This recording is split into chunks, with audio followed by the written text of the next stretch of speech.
Hey, what's up? This is Kevin Deers here on Everflowing Stream, my YouTube channel where I get to talk with bands, musicians, people behind the scenes of extreme music, and I'm going to be pushing the limits here. I will probably be having musicians that aren't metal, aren't punk, aren't hardcore sometime soon, and you'll be finding out more from that soon.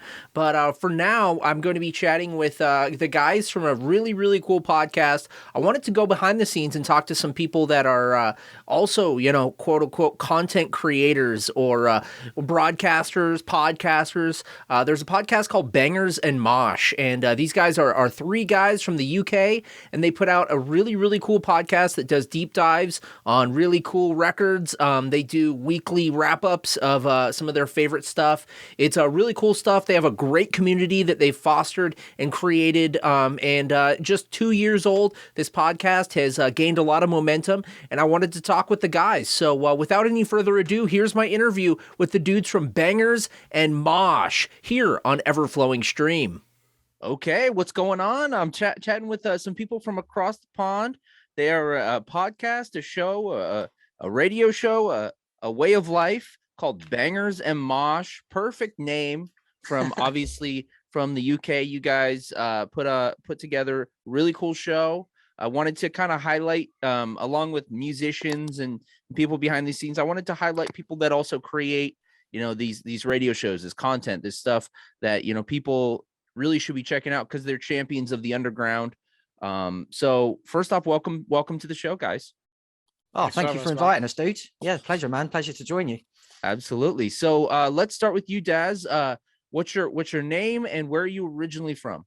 My name's Daz, and I'm originally from the south coast on England, like a place called Eastbourne. It's quite near Brighton, not that far from London. Okay, right on. And how about you, Defa? Defa. Well, my real name is Daniel. Not a lot of people know that. Yeah. And I'm from Hertfordshire, which is probably half an hour on the train from London, so not too far. So, yeah. Okay, right on. And Jimmy? Yeah, I am literally about a 10-minute drive from where Defa lives. We've known each other since we were about 11 years old. So yeah, I'm Hertfordshire as well. Yeah, just north of London, basically. Right on. So I guess I gotta ask, like, you guys have, I'm sure, talked about this a ton, exhaustive amount of times on your show, within stories of your past and stuff. But just for this audience, can you give me kind of just like a short origin story? Like, how'd you guys meet and whatnot? And, have you guys all been friends for a long time? So me and Defa, we met on the very first day of, we call it secondary school. I guess is it high school in America? Yeah. Yeah. So we met on the very first day. We were put in the same class, and our English teacher picked two people from the register. So it was you're picking my name from register, and then the next person down in the alphabet. So Defa was next to me. Yeah. And we had to interview each other, sort of a getting to know each other thing. And that makes sense now. Yeah, man, we were chatting podcast away originally. Yeah, we were chatting away about football and all sorts of stuff, and we got into music, and both of us mentioned sort of Iron Maiden at the same time, and that was it. Best buds ever since, man. Nice. And then Daz, we met through Twitter. Cool. Yeah. So yeah, just same as we met you, man. Like we got chatting to Daz a few years ago, wasn't it, Daz? Now, yeah, and then you like hijacked my O2 priority tickets to get into Every Time I Die, wasn't it? I think. Yeah. And we formed a WhatsApp group just to chat about music and albums and gigs and whatever, just a music group. And then from that, the idea to start a podcast originated, and sort of the rest is history, really. That's awesome. Right on. Well, okay. So in what year did the podcast start? It's not been that long, is it? Like, it's only been running 2 years at a push, right? End of 2020, I think. Yeah, November. I think November 2020. I think we actually done our very first episode. Yeah, it was. Yeah, and that was abysmal. You can't find that anymore. We deleted that a long time ago. did that really keep you guys the podcast? I'm sure it kept you guys kind of sane during the pandemic when you couldn't go out to shows, couldn't go out to tour. A lot of people weren't even working. Was what is that what kept you guys sane? Yeah, Oh, for sure, definitely. absolutely. Yeah. I think a lot of our ideas and things like that and reaching out to people all came because we had a lot more time on our hands. So I think in a way, it, like you said, you couldn't go to shows, which was a curse, but having that extra time was a bit of a blessing to get everything to where it is now. It definitely helped us, didn't it? It definitely helped us having that time. Yeah, absolutely. Right on. Okay, well, let's get right into the nerdery, guys. I see definitely you have Iron Maiden backdrop, or I also have that on my desktop. Iron Maiden, obviously.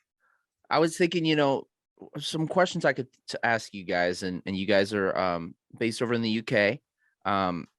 Now, if I were to try kind of create like a big four of UK metal, I would go Iron Maiden, Judas Priest, Black Sabbath. But if we can all agree that those are big three, who's the fourth?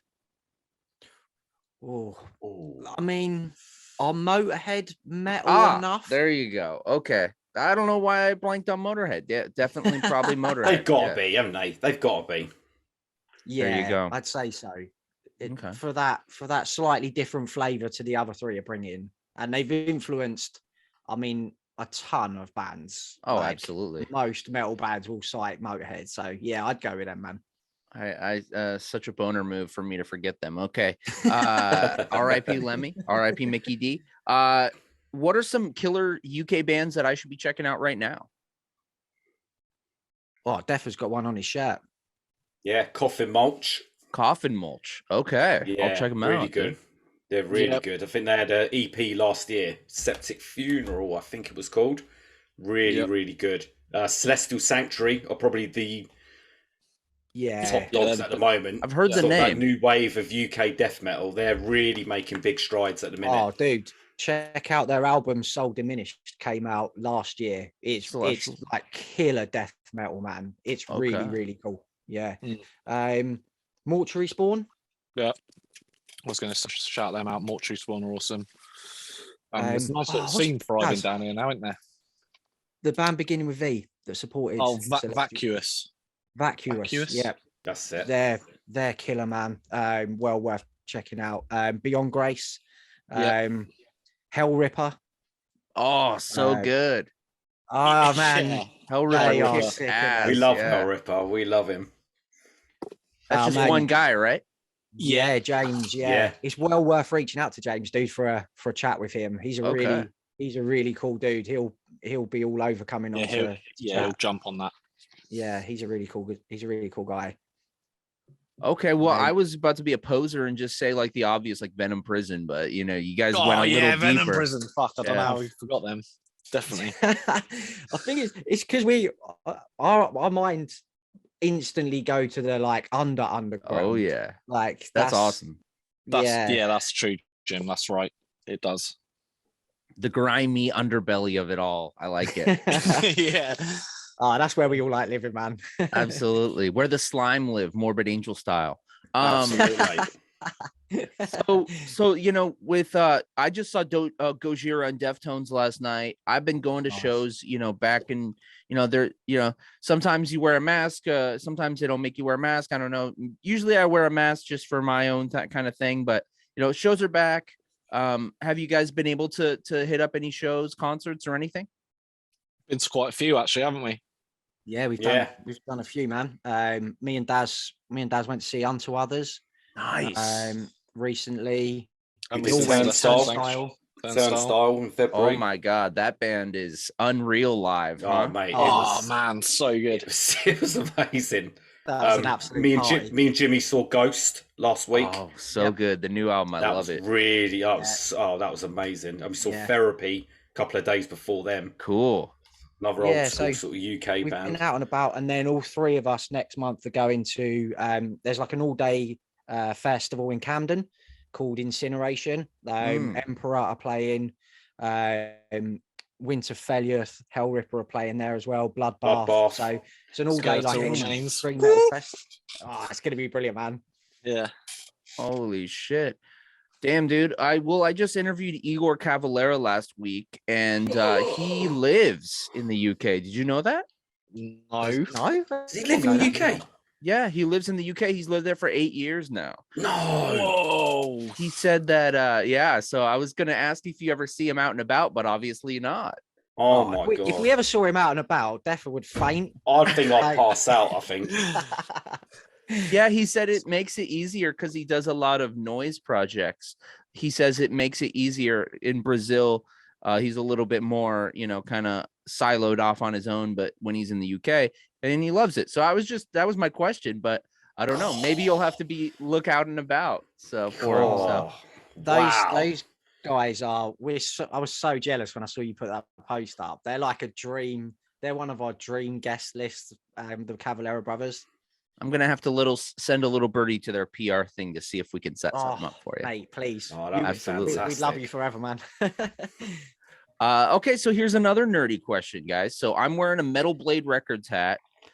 At a time period of my life, I could, back when, you didn't have the Spotifys, you didn't have the Apple Musics, you kind of had to rely more on, maybe, bands thanking other bands or record labels on the CD or something.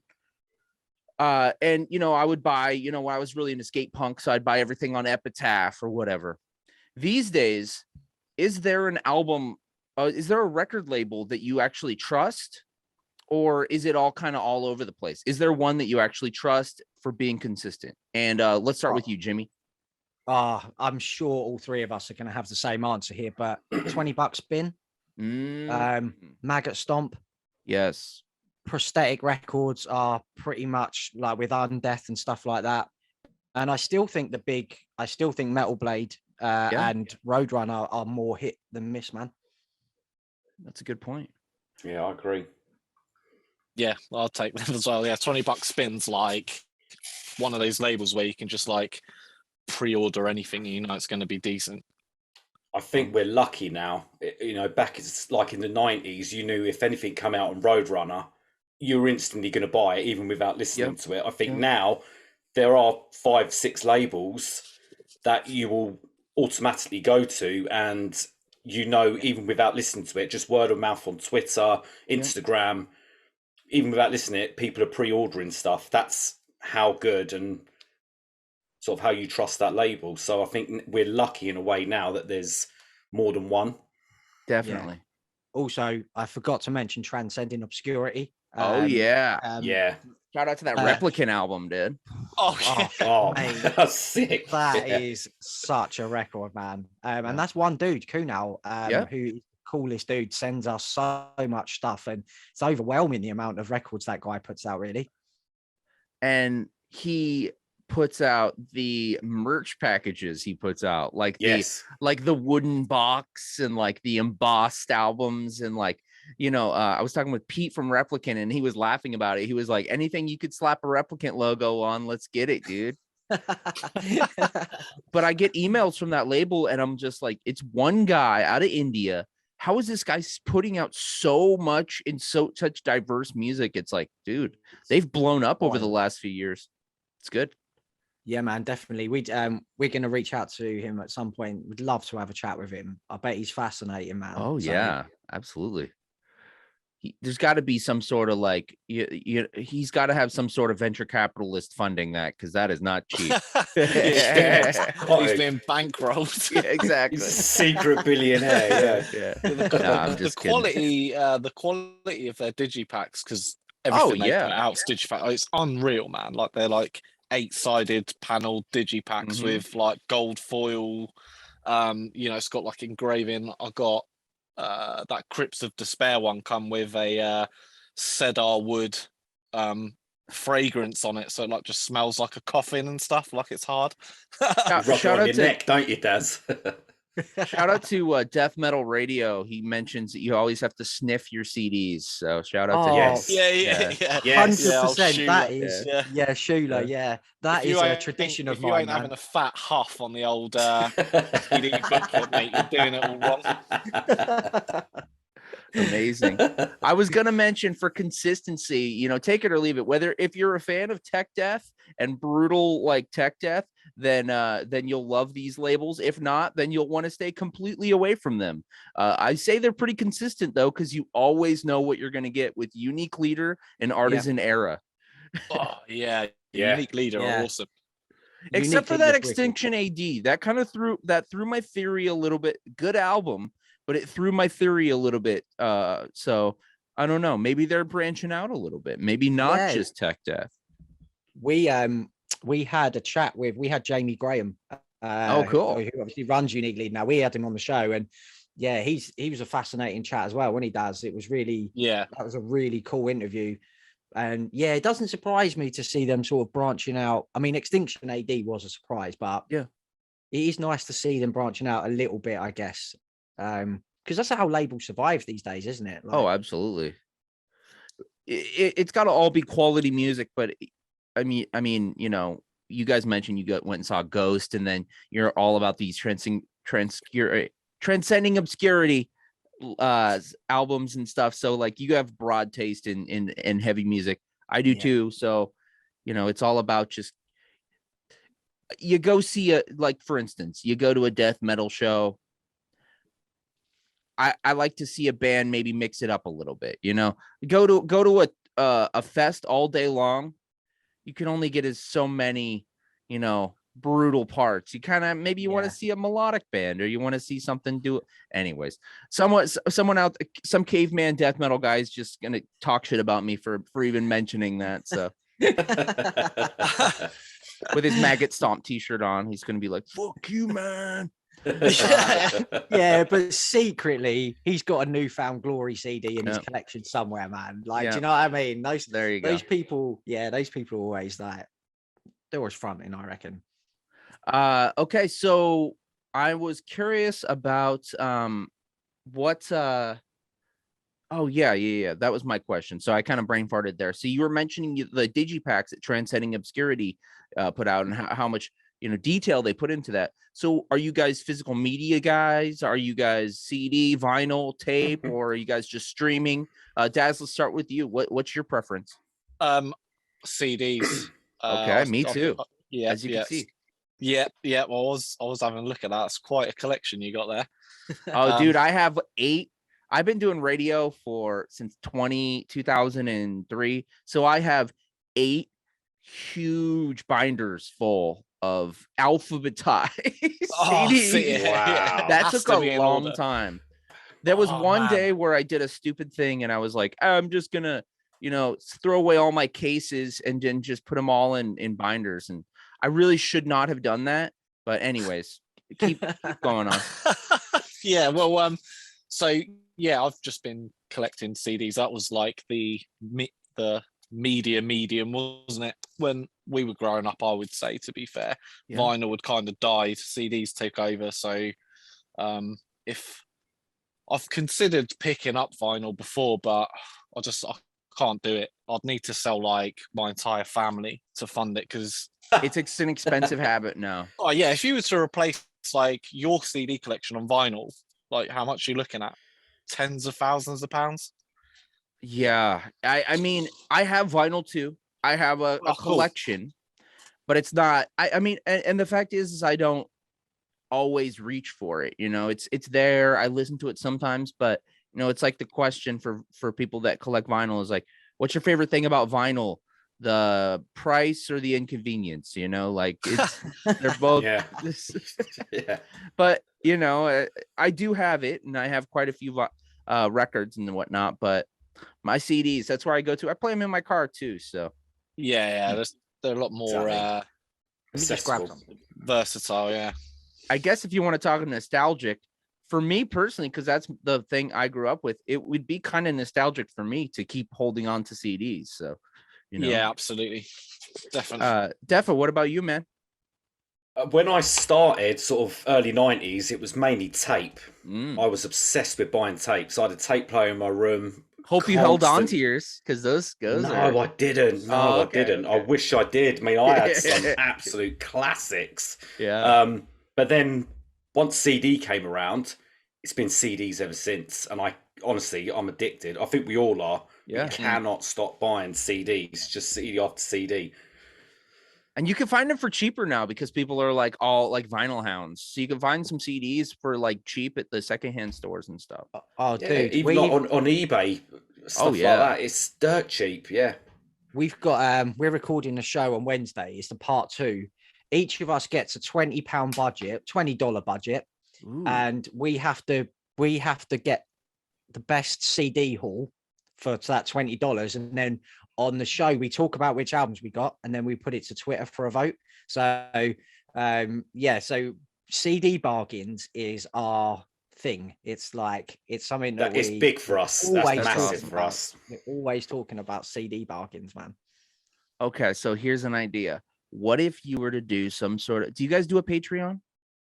No. Okay. No. If you were to ever do that, my idea is to have your listeners subscribe, but instead of getting episodes on their podcast feed, they get it via CD. You have to send out the CD to them. Oh, wow. Oh, mate, I'd love to produce our own CDs with like ugly faces on the cover or whatever. And a CD is just a couple episodes. There you go, dude. Oh, mate. Imagine transcending obscurity onto that. Get some digipacks, isn't it? It's a nice 8-sided digipack. Oh my god. And it's just photos of you guys as babies and then photos of you as now. God, gym pictures, everything. Amazing. Yeah. Good times. Well, you mentioned that you're going to this festival next week. What was the name of it again? Incineration. That sounds awesome. Yeah. We don't get many, big open air festivals over here in the States. I mean, we get the like Welcome to Rockville and the kind of like more big radio rock festivals and whatnot. We also have Maryland Death Fest, which is apparently going to take a hiatus for a year after this year. But you guys over in the not just the UK, but over in Europe have an incredible amount of open air festivals. Have you guys ever made the trek to any of the big European open air festivals? I've done a lot in the UK. So up until last year, I was going to Bloodstock regularly. That's right. And is what is it called? Download? That's also. Yeah. I've done Download a few times. That's massive, man. You need a strong pair of legs to last 3 days there. Like you do so much walking. There was a festival here called Sonisphere back in the early 2010s. And that was an incredible festival. But sadly, it had to, I think financially it got too much for the guys to keep putting it on. But that was a brilliant festival. That like really, really missed that one. And how about you guys, Defa? Have you been to some of them? You've gone to Bloodstock and whatnot? No, I haven't. It's definitely on the wish list. I mean, for both Download and Bloodstock. But yeah, I think if it was the ultimate wish list, it would be Wacken or Hellfest for me. Oh, God, yeah. They look absolutely crazy. I'd love one day just, with Jimmy and Daz, do like a weekend. Oh yeah. Somewhere like that. It just, even if you go once in a lifetime festival, that'd be incredible. I'd do it once, but like I've swerved festivals like for the majority of my life. Well, for all of it, I've never been to one. Like Download, I mean, or anything like that, because I just won't be able to cope with like camping with a bunch of like obnoxious metalheads like screaming Hodor all night till 5 o'clock in the morning. Do you know what I mean? I gotta get a nice hotel, mate. Middle class metal. Yeah. That's what I do. Always hotel, man. Yeah, hotel. I'd have to be in a hotel. I ain't sleeping in no tent in the field with those metalhead commoners screaming and boozing and whatever else they do. You want your bed. You want your breakfast in the morning. Yep. I want to shower. I want to like urinate in some sanitized room. Okay, well then I imagine like the metal cruise sounds like hell to you. Oh, well, or would you actually do that? Do you know what? Like I didn't know this until the other day, but my friend at work, like she has a mate, and they went on that. The 70,000 tons of metal? I can't remember which one it was called. Which was the one that goes round? I think it was like Shipwrecked. Oh, okay. Yeah. There's they a have, lot, like, dude. There's a lot in America. There's like, a lot. Yeah. Yeah, and it went Weezer around, has like, their own Mexico and stuff. cruise, dude. Oh, mate, Weezer. crazy! Wow. Wow! You want to go on the love to do Weezer one of cruise, them. guys? I think I can get you guys a Weezer sponsorship. No, I'm just kidding. So she went on the cruise, dude? Yeah, she went. Yeah, she went on the cruise. And Corey Taylor was there. I think Stone Sour played. Okay. I think that was one of them. Yeah, it was a pretty big lineup actually. Like I was quite impressed. I know. Okay, so there's so many. There's the 70,000 tons of metal, which has way more of the like underground. You know, you could see like Meshuggah at like on the deck of a boat at like 4 p.m. Right. And then they got fucking Chris Jericho from Fozzy has his own wrestling and music boat. And then they got the Mega Cruise for the Megadeth. Motorhead had one back when Motorhead was a thing. They had the man, there's just so many of them, and it's in my younger years it was a dream, but it seems that it might be kind of a nightmare for me these days, because it's just like you can't, if you get sick, you can't leave. If there's someone on there that you really hate, you can't leave. But I mean, I don't know. See, personally, I don't know how you guys feel, but I go to some shows and I don't always feel obliged to stay to the end. My thing is I want to leave when I want to leave. So if there's a band that's going on too long and I'm just like, I'd like to leave now. I like the freedom of being able to just step out and have a good memory of the night. Yeah. If I stay too long, I'm not going to have a good memory. But if I can just leave at the exact moment where I'm like, okay, I've had enough. So on a boat, that's not possible. I mean, I'm surprised that there's been no legal ramifications surrounding these sort of ventures, because I would just long dart someone off the edge of the ship if they pissed me off. Like, see you later, man overboard. Hatebreed comes on, and you're just like, exactly. Someone's getting drop kicked off the ship. Nice. That's why dads can't go on one, essentially. He'd be spending the rest of his life in prison. Exactly. 37 people drowned at sea. Oh my God. Hatebreed, mate. It was Hatebreed. It was Hatebreed. 8-year-old man drop kicked someone. They were playing Satisfaction songs. Calm down. Yeah. Okay, guys. So you're all wearing metal shirts. Everyone here wearing a metal shirt. I'm wearing a Danzig hoodie.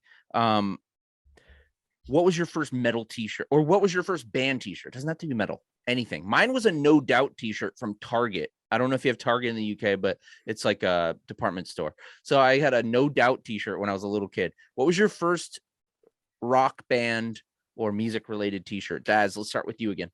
Mine was more than certain a Slipknot shirt. Okay, nice. Without a doubt. Yeah, Slipknot. And Defa? Mine was Iron Maiden. There I think it was Killers. I think it was a Killers one. Nice. And Jimmy? Yeah, Iron Maiden as well. And it was, I remember it so vividly. It was No Prayer on the Road tour t-shirt. Nice. I got from my dad's a metalhead. So he took me to loads of gigs when I was little. So I was 12 and that was my first metal show. And we bought the tour t-shirt. And honestly, man, I wore it so much. My mum literally had to come into my room one night while I was asleep, take it off my body so she could wash it because it stank because I just wouldn't take it off. I lived in that thing, man. Just a little Hesher, man. That's amazing. I love that. Just a grubby little kid with his smelly ass Iron Maiden shirt on. Yeah, that was me. Get off, Jimmy. No way, man. Like, that was me. Yeah. That's awesome. Okay, so then going on with that theme, let's start with you this time, Jimmy. If you had like a fire in your house, knock on wood, and you could only pick one metal t-shirt which is your like grail? Which is the one that you need to keep? Which is your, little Jimmy Iron Maiden t-shirt, Oh my Lord. Lord. You have to keep on you at all times. Man, I counted the other day, I've got about 200 band shirts. I think you need a few more. Mate, I've got a clothes rail and it's literally about to collapse because it's under the weight of the shirts. But I've got a Metallica Sad But True shirt, an original print from 91, 92. It's all faded. It's got a couple of holes in it, but it would 100% be that because it's a OG pressing. And it's my favorite pus head design as well, that Sad But True one. So yeah, it'd be that one. Awesome. I'm actually gonna jump in here and say mine would be a Metallica shirt too. I got a Wherever I May Roam tour shirt, the white one with their faces. I got it at a secondhand store for $5. Oh wow. So yeah, that was before the like vintage Depop explosion of like retro t-shirts. So dude, I went on holiday to America a few years ago and we went to Melrose Avenue. Oh my god. Yeah. Took a walk down there. The vintage shops down there with those metal shirts are outrageous. There was a $300, something like that. I was like, there's a market for this. What the hell? I wish I'd have kept all my shirts from when I was younger, man. Well, I could have opened up a shop and retired. Nurgle from Behemoth sells the bootleg shirts, isn't it? And they're ridiculous prices. He collects the originals, doesn't he? And the originals, Madness, mate, that market. Okay, Defo, what about you, man? Your one t-shirt you have to keep. Am I giving you anxiety right now? It is, because I've been thinking about it since you asked Jim. Yeah, me too. I've got so many nice ones, but if I had to literally grab one to run out and keep it, oh my goodness me, I would say I'm going to go for my Deicide bootleg one that I got from Bloody Altar. Oh yeah, I've always wanted a Deicide one. I always wanted the original album one, and I managed to get a bootleg one, and I like that. So I would say that one, but that answer could change every time you ask. I'll go for that one. Did you see the bright orange Deicide bootleg shirts with the bright blue lettering? That was the most ridiculous bootleg. It was just like so odd. Like these people coming up with these bootlegs is just like, I love it. I don't know if I'll necessarily buy it, but hey. Fuck yeah, man. There was like a pink Dark Throne one, I think.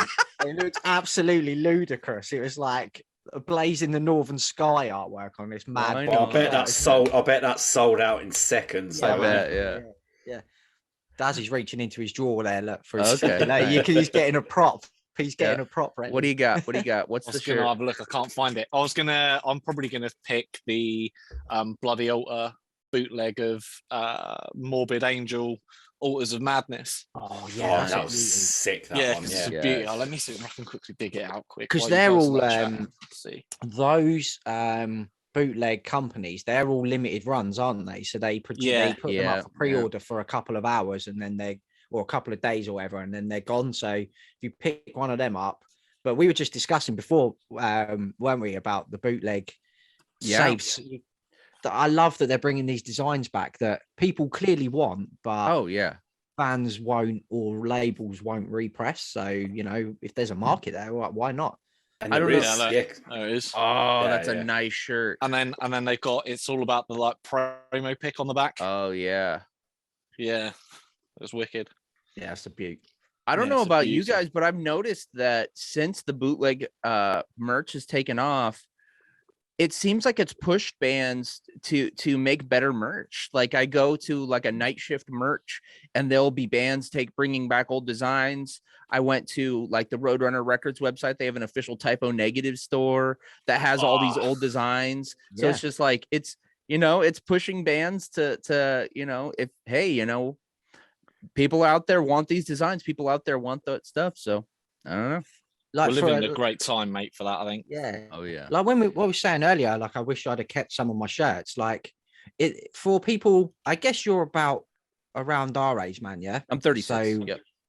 So nostalgia is a massive thing when you get to our age. Nostalgia's a hell of a drug. It is, man. So this Chaos AD shirt I'm wearing, I had this shirt when I was 15, and like again, it was just I wore it so much, it had holes and stuff in it. But I've been looking for one for years ever since, and they're always hundreds and hundreds of pounds. And then this came out on a bootleg, and I was like, right, bang, instantly. Yeah. So people want them nostalgic designs that they wore when they were kids, I think, and youngsters.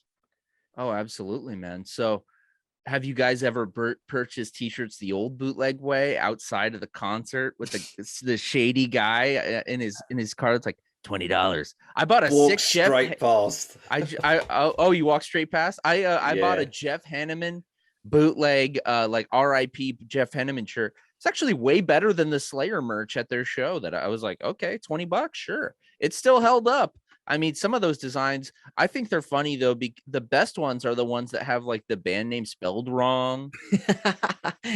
But stuff like that is cool to just to hang on to. Right. Have a look at this. Right. This is what I picked up in Brighton. People equal shit. Outside the Slipknot Disaster Pieces. It's like a tour bootleg. Like, I brought it off the street. This guy had it on the street, but it's got the tour dates and that on it. So there you go. And, it's probably half the price. 2002 that was, so I kept it. And it doesn't chafe your nipples too hard when you wear it. They're the worst, man.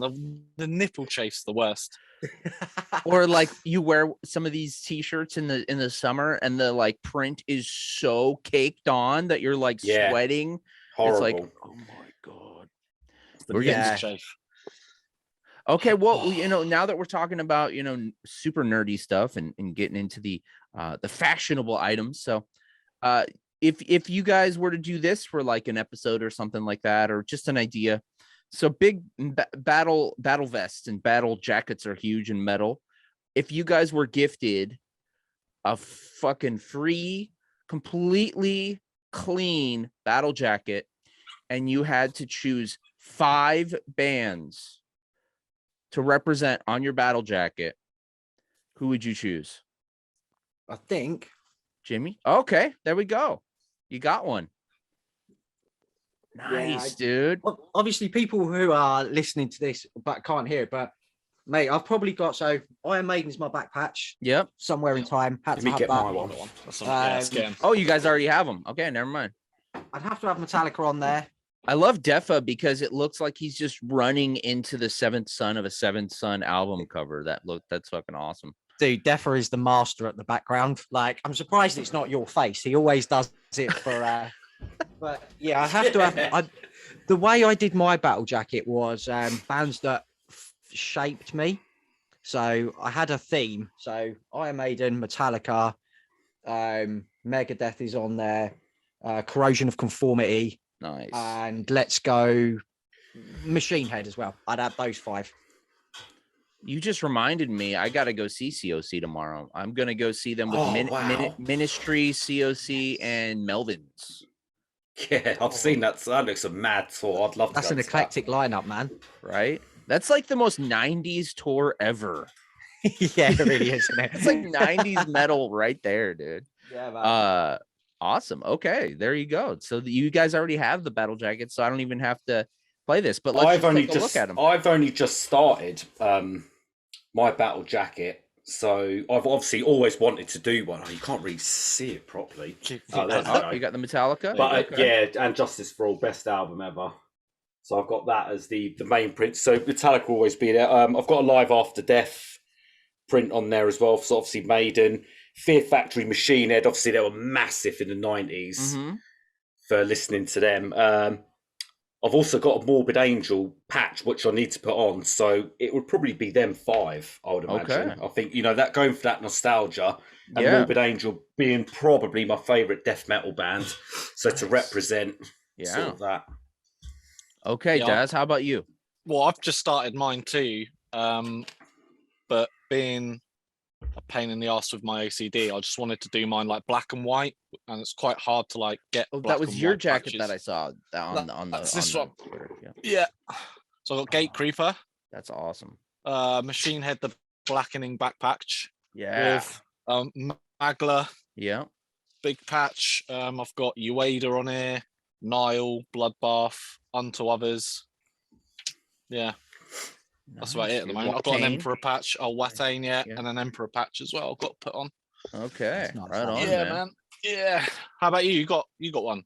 I have one. I don't wear it as often, but it has a big typo negative patch on the back. Cool. Sick. Yeah, it has a big typo negative patch. I think it has a Danzig patch. Doesn't have that many patches, to be honest. It has more buttons than anything. So, I love those little little buttons and little pin badges. Pins. Yeah. I've got loads of them on I've got a leather jacket. Well, imitation leather. And I've got loads of really cool silver, like the cast really solid silver pin badges. I've got a few of them dotted around, mate. It looks so good. And you guys are inspiring me. I gotta bring my game up though. I gotta, maybe that's a project. I'll dedicate more time to doing my battle jacket, and then I'll show you guys. We'll talk again, and I'll show you guys. We'll have you on. We'll have you on our show. It'll be like Weezer and No Doubt, and you guys are gonna kick me off the show. No, I'm just kidding. Oh, I love that idea, man. Do you want to come on our show at some point, dude? Yeah, that'd be awesome. We'll do a journey through your life, how you got into metal and all that stuff. We'd love that. Oh, that'd be great. Yeah. I've been, I obviously hate money because I'm in radio. So, you can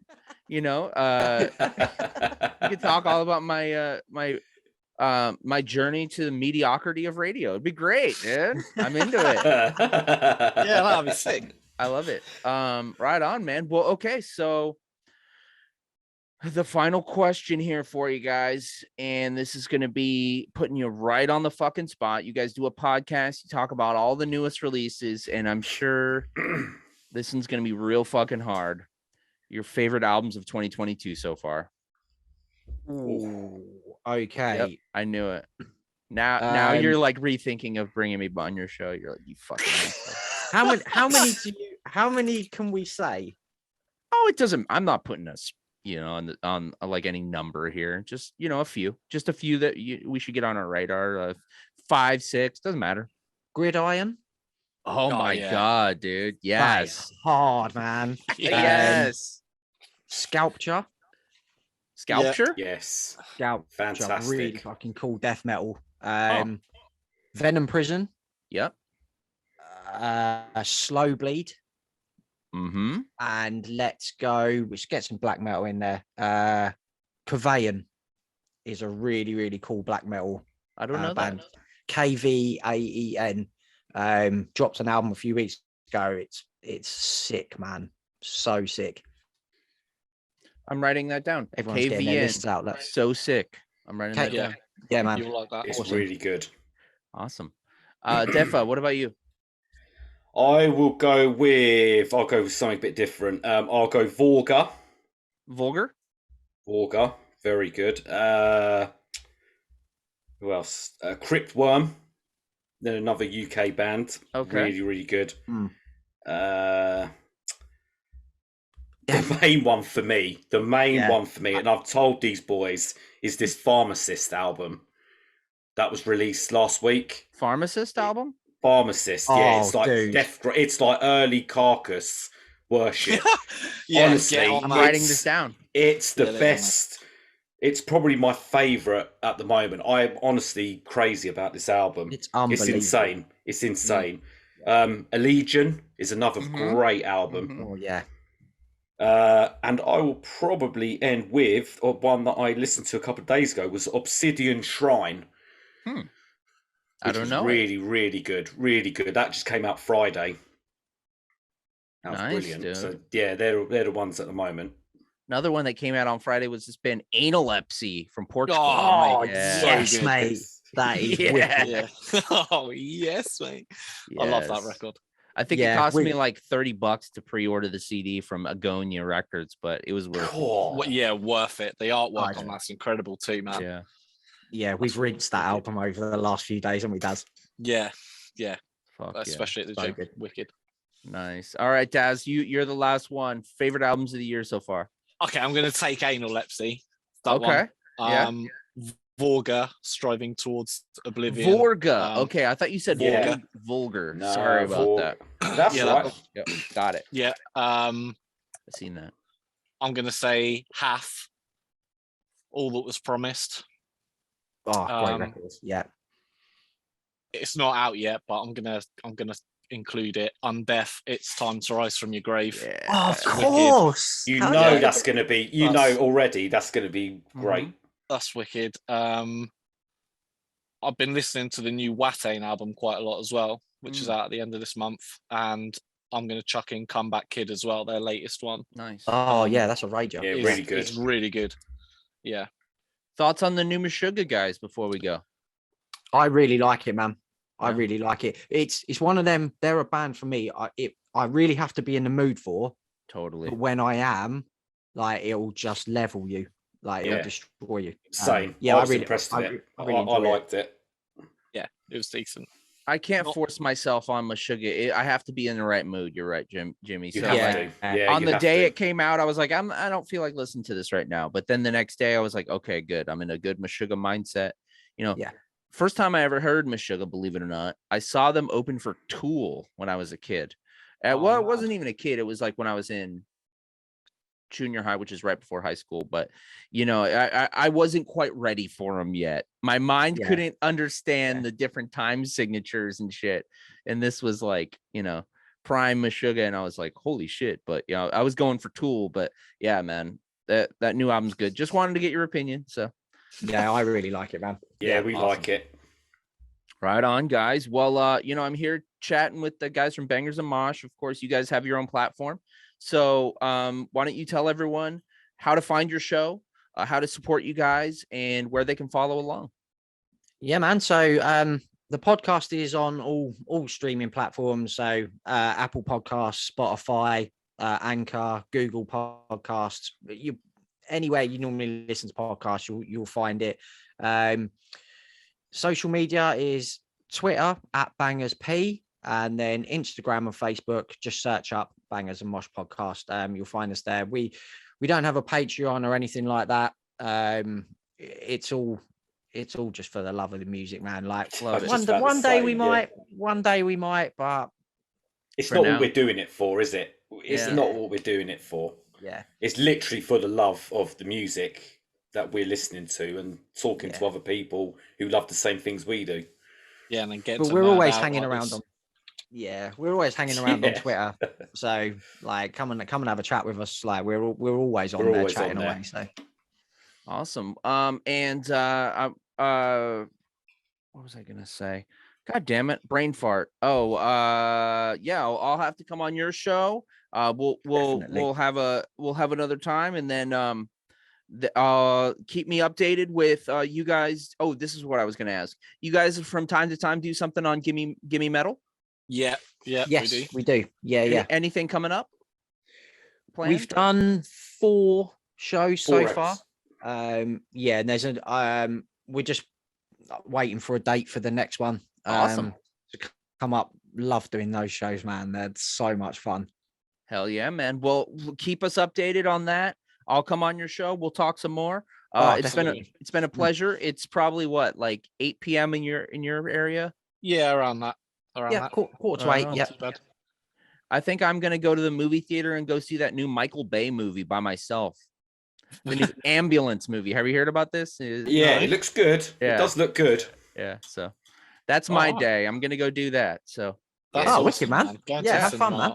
Solo's the best. It's noon over here. So have a good one, guys. You too. Yeah, you too, buddy. Thank you for having us, mate. Thanks for having us. Yeah, man. It's been an absolute pleasure. I'll talk to you soon, guys. Bye. See you later. Take care, man. See you later. Bye.